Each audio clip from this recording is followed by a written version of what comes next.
स्वागत है साथियों आपके अपने ही चैनल मास्टरमाइंड पे।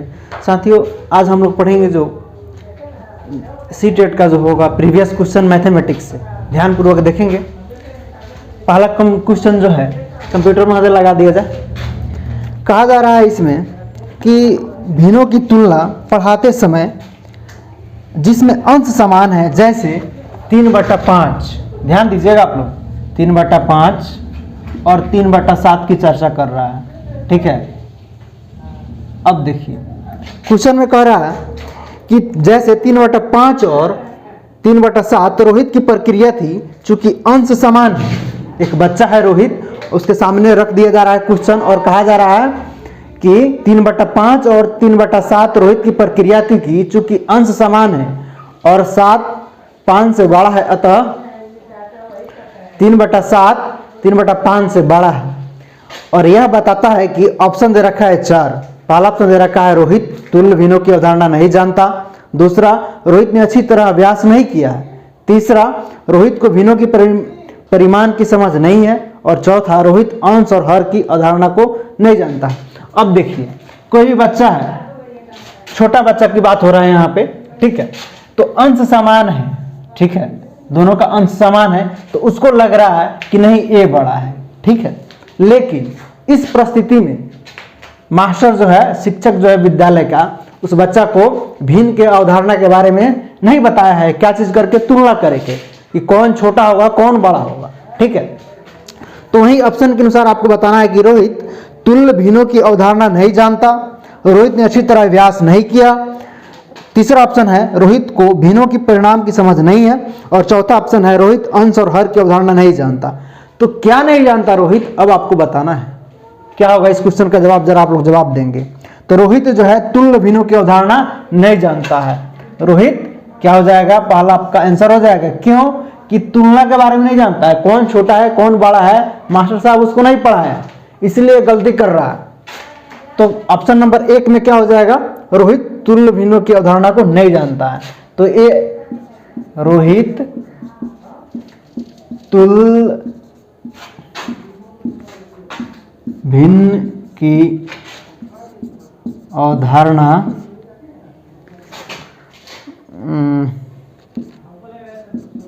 नहीं जानता है, यही इसका जवाब हो जाएगा। नेक्स्ट क्वेश्चन को देखा जाए, नेक्स्ट क्वेश्चन लगाया जाए।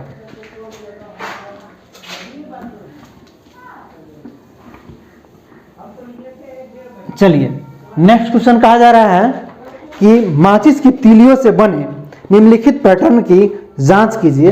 यदि पैटर्न निरंतर जारी रहे तो 15वें चरण के लिए कितनी तीलियों की आवश्यकता होगी। अब देखिए एक पैटर्न दे रखा है क्वेश्चन में, क्वेश्चन आपको बहुत अच्छे तरह से दिख रहा होगा साथियों, आप लोग पढ़िए, बनाइए और उसका जवाब दीजिए, कमेंट भी कीजिए।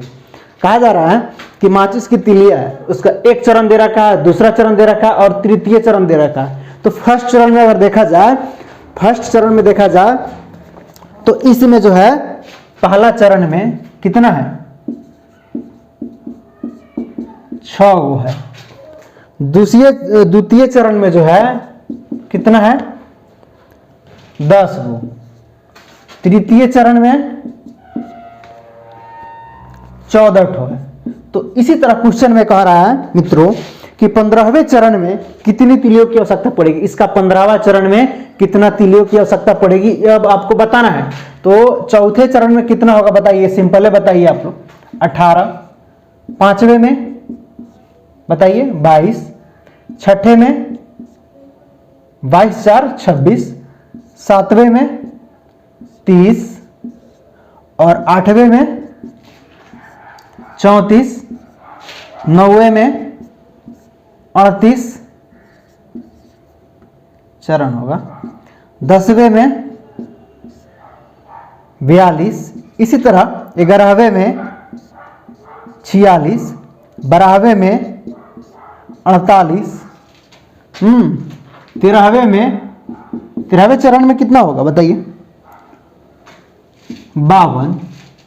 14वें चरण में 56 और 15वें चरण में 52 के बाद 56 थोड़े होगा, हाँ 52 56 सही है। और 15वें चरण में 60।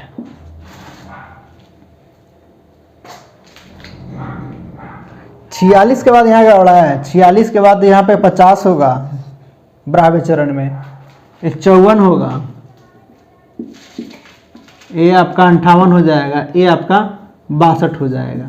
तो यही क्वेश्चन में पूछ रहा है कि 15वें चरण में कितने तिल्लियों की संख्या होगी। तो पहला ऑप्शन दे रखा है 61, दूसरा ऑप्शन दे रखा है 62 और तीसरा ऑप्शन दे रखा है 105 और चौथा ऑप्शन दे रखा है 65। तो क्या आंसर होगा इस क्वेश्चन का, जरा आप लोग जवाब देंगे। इस क्वेश्चन का आंसर आपका 62 हो जाएगा, यानी कि 62 को तिल्ली की आवश्यकता पड़ेगा। चलिए नेक्स्ट क्वेश्चन लगाया जाए। समझ में आया आप लोगों को? चलिए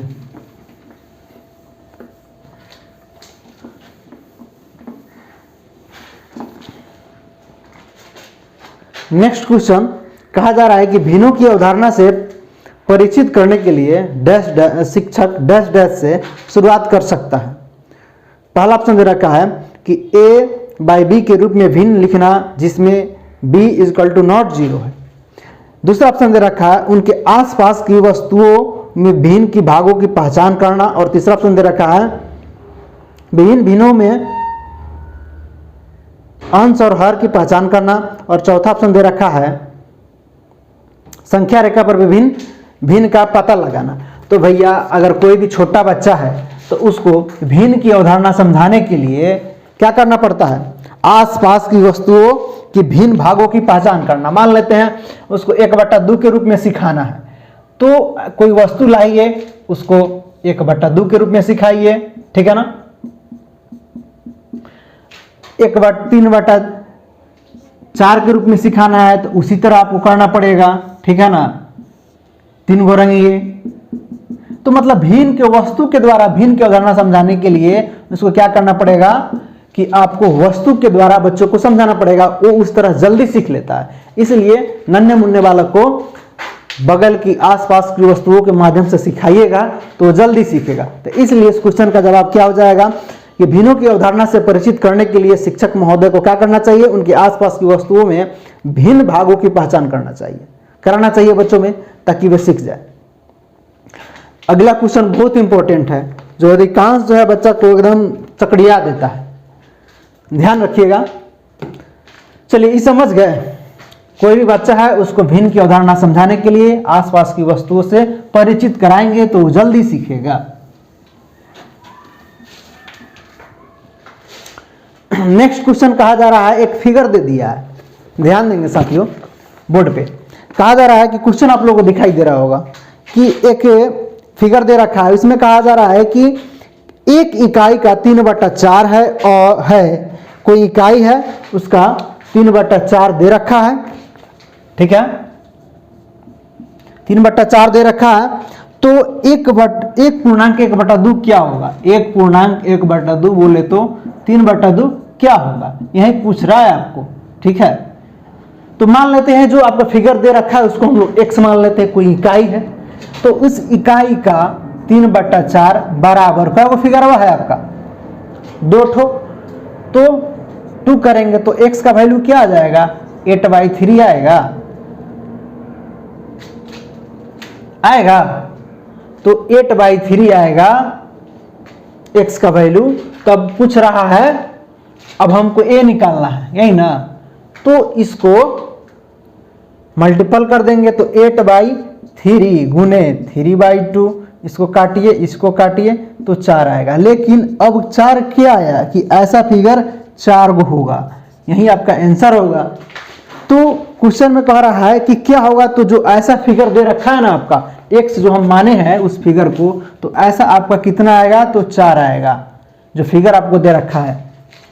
तो इस क्वेश्चन का जवाब ऑप्शन नंबर पहला हो जाएगा।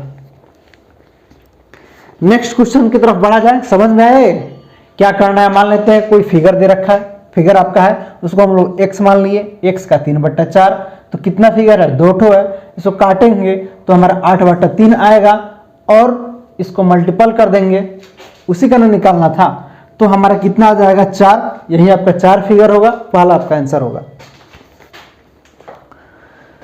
चलिए नेक्स्ट क्वेश्चन कहा जा रहा है, मिटा दिया जाए।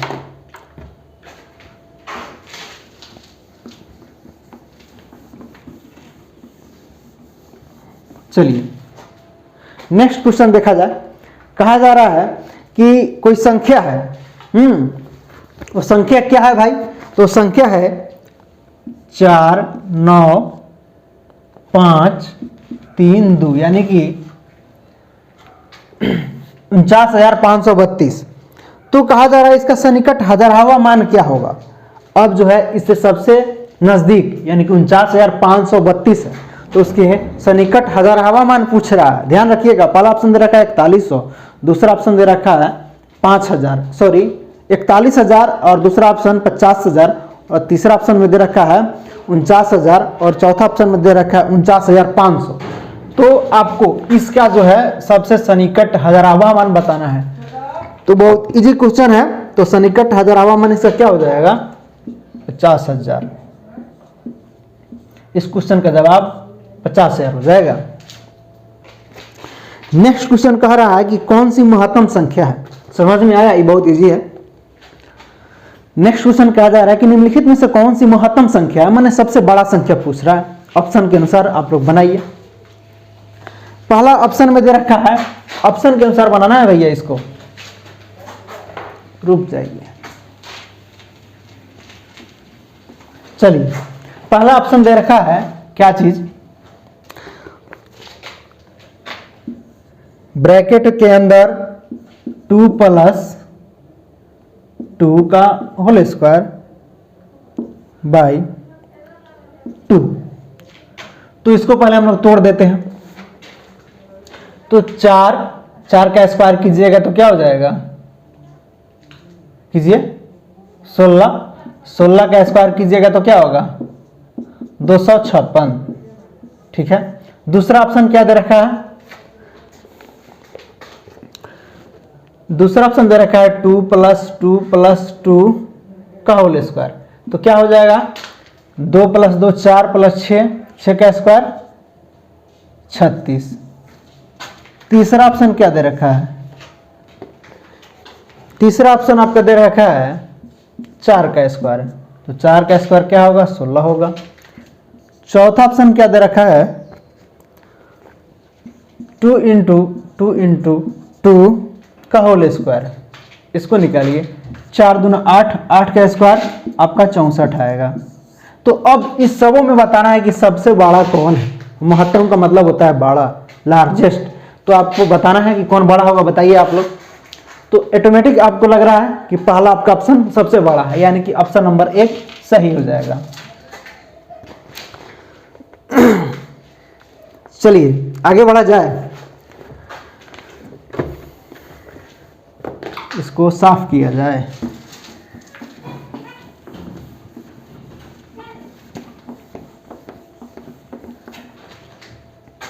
नेक्स्ट क्वेश्चन ध्यान दीजिएगा।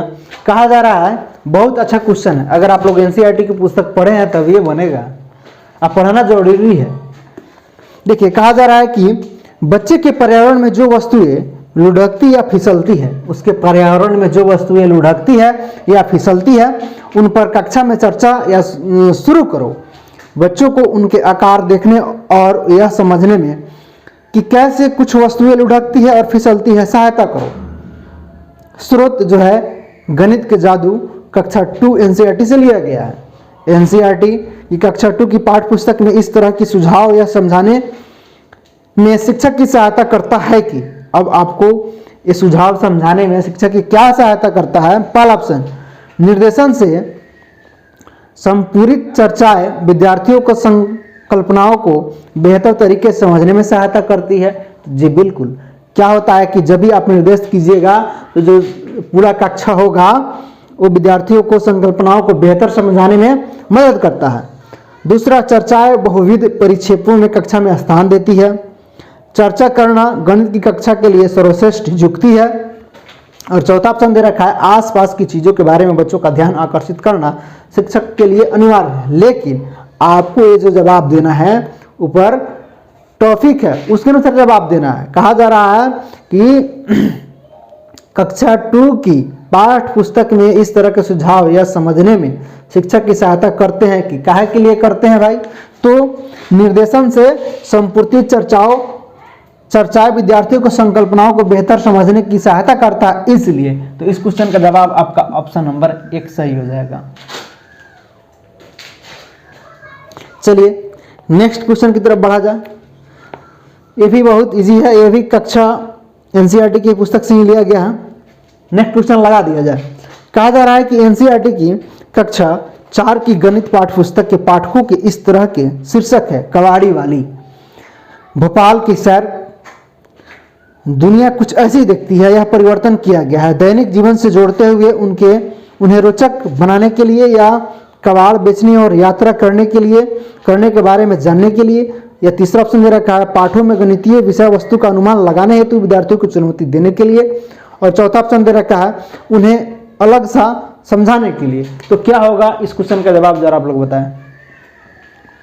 पढ़े होंगे अगर एनसीईआरटी कक्षा 4 की पुस्तकें गणित की तब आप बना सकते हैं, नहीं पढ़े तो भी बनाइए, हम तो बताए करेंगे। तो देखिए दैनिक जीवन से जोड़ते हुए उन्हें रोचक बनाने के लिए जो है इस तरह का उसमें दिखाया गया है। तो इस क्वेश्चन का जवाब आपका ऑप्शन नंबर 1 ही होगा। कबाड़ी वाले का सैर दैनिक जीवन से जोड़ते हुए रोचकता के बारे में दिखाने के लिए बताया गया है। चलिए ये दोनों जो है भाषाई क्वेश्चन था। नेक्स्ट क्वेश्चन की तरफ बढ़ा जाए। कहा जा रहा है कि कुछ आमों का भार, इसको साफ किया जाए। चलिए नेक्स्ट क्वेश्चन कहा जा रहा है कुछ आमों का भार 2 किलो 600 ग्राम है। 2 kg 600 ग्राम है भैया, ध्यान दीजिएगा ये आम का है। चलिए और जो है कुछ सेबों का भार 1 किलो 450 ग्राम है। सेब कितना है भाई 1 kg 450 ग्राम है। तो कहा जा रहा है आमों का भार सेबों के भारों से कितना अधिक है। भाई अधिक पूछ रहा है तो इसको घटा दो, तो घटाएगा तो कितना निकलेगा, घटाइए। तो 2600 ग्राम है। 2600 ग्राम में से देखिए 2600 में से आप कितना घटा दीजिए 1450 ग्राम घटाइए, यही आपका आंसर हो जाएगा। घटाइए कितना आएगा, हटाइएगा तो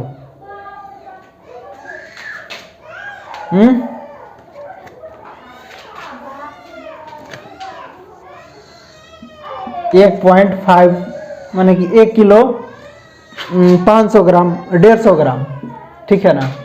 1 किलो 150 ग्राम आपका अधिक है क्या चीज, आम का भार सेब से। तो इस क्वेश्चन का जवाब आपका 1 किलो 150 ग्राम क्या चीज हो जाएगा, आम का भार अधिक है सेब के भार से।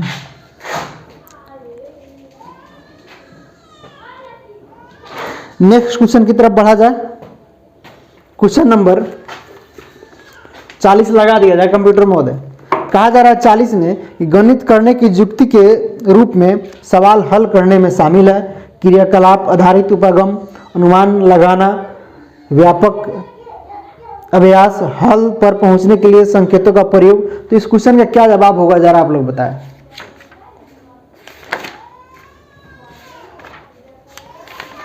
बहुत इजी क्वेश्चन है। तो गणित की युक्ति के रूप में सवाल हल करने के लिए शामिल है, तो क्या चीज किस पर आधारित है। तो पहला ऑप्शन दे रखा है क्रियाकलाप अधिगम उपागम। तो क्रियाकलाप से क्या होता है, बच्चा जल्दी सीखता है, तो क्रियाकलाप ही बेहतर होगा। क्रियाकलाप अधिगम यही आपका आंसर होगा। इससे कोई भी बच्चा बहुत जल्दी सीखता है।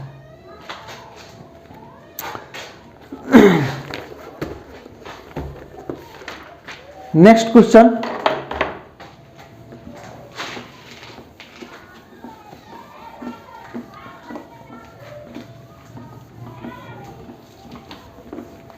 चलिए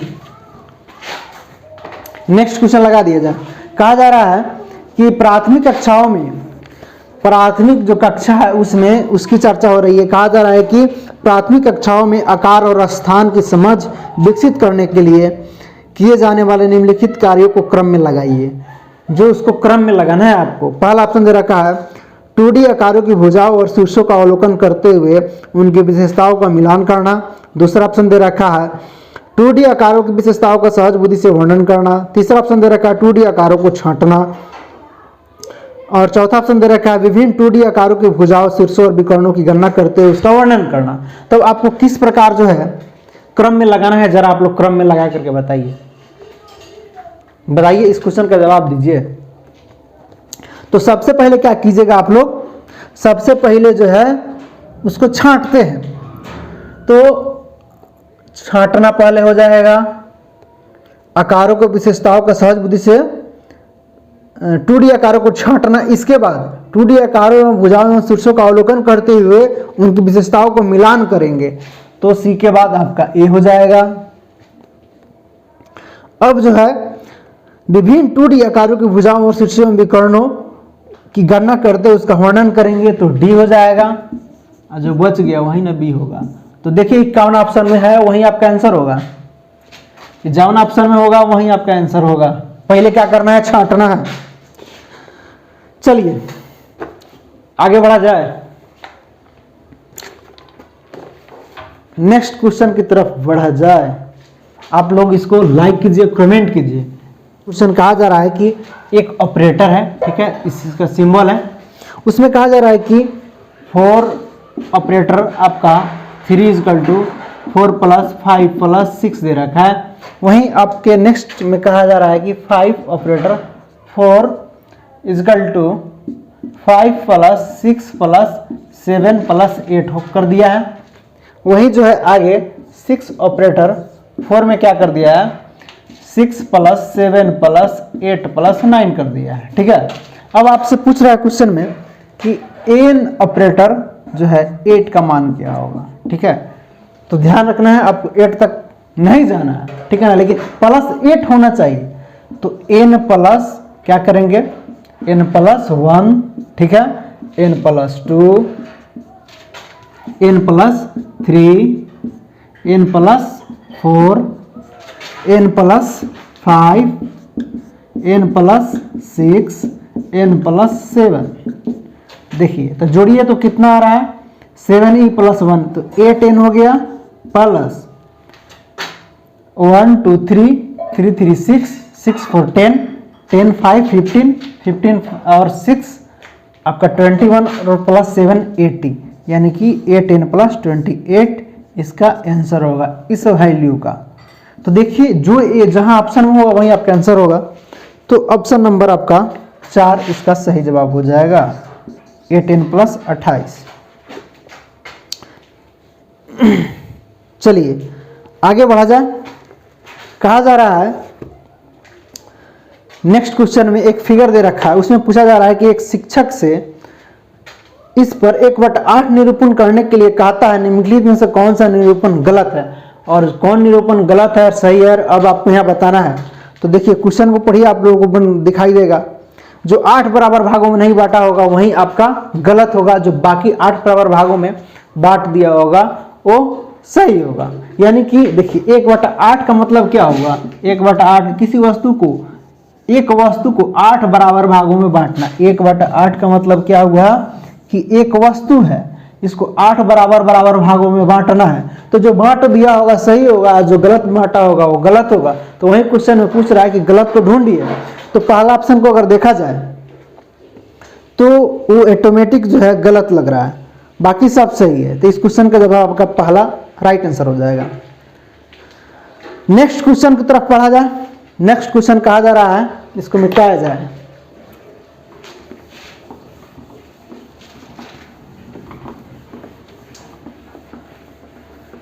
चलिए नेक्स्ट क्वेश्चन कहा जा रहा है कि गणित में निदानात्मक परीक्षण का उद्देश्य क्या है, प्रगति पत्रक को भरना, सत्रांत परीक्षा के लिए प्रश्न पत्र की योजना बनाना।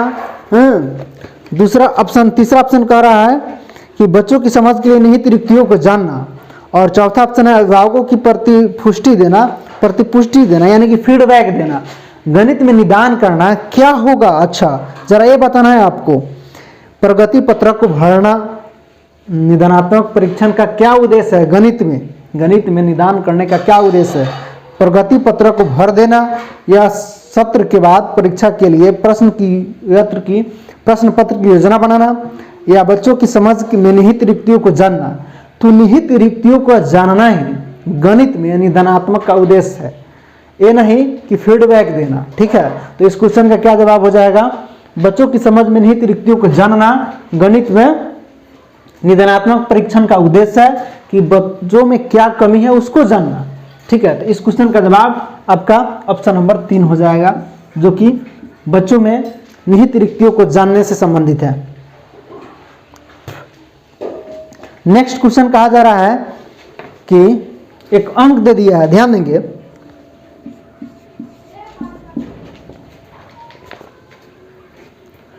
एक अंक दे रखा है, ठीक है, कौन अंक है 407928। अब इसको पढ़ना है, जरा पढ़ के आप लोग बताइएगा इस क्वेश्चन का क्या जवाब होगा, आप लोग कमेंट कीजिएगा। आज हम इतना ही तक रखते हैं। जो साथी हमारे चैनल पर नए, आप इस चैनल को सब्सक्राइब कर दे और घंटे को दबा दे, और इस वीडियो को अपने सारे दोस्तों में शेयर कर दे ताकि वे भी देख सके। वीडियो देखने के लिए और साथ देने के लिए बहुत बहुत धन्यवाद। हम फिर मिलते हैं नेक्स्ट वीडियो में। जय हिंद, जय भारत।